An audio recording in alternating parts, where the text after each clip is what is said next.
people listed on the Stop Sinclair ballot issue committee didn't have obvious connections to city politics.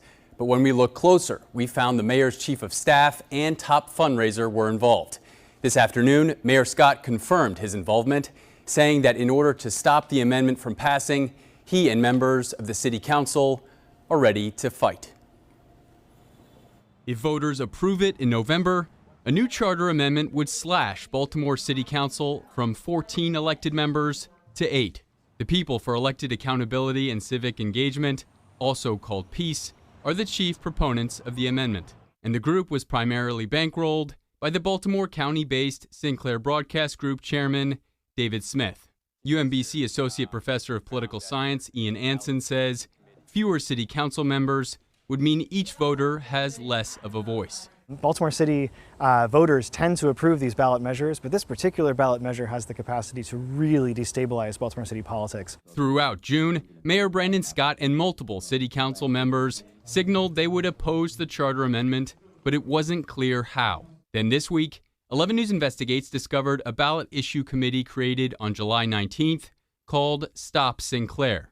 Its stated purpose: oppose the ballot issue that would cut the city council in half.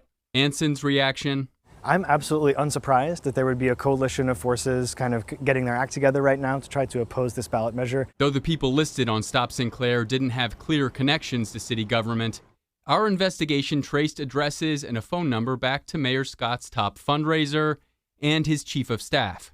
On Wednesday, we asked Mayor Brandon Scott about the connections to his team. Well, yes, this is us. We asked why he didn't make his involvement and support for Stop Sinclair more explicit. When folks make campaign decisions, they make them for whatever reason. But we'll be very clear that myself, members of the council, other folks are going to be fighting this. We also talked to Anson about this. We dug a little bit deeper and found that there were connections to two people close to the mayor. What does that mean? Yeah, I think that this is not sort of shady. These aren't shenanigans, right? What this is ultimately saying is that there are people out there who are supporters of the mayor and supporters of members of the city council right now who are trying to coordinate with those electeds. Mayor Scott says this charter amendment, funded by David Smith, who also owns Fox 45 and co-owns the Baltimore Sun, must fail at the ballot box. We are fighting folks who ability to create news, create ballot initiatives just because they have a lot of money and that they can determine what happens in Baltimore even after they lose elections after backing candidates.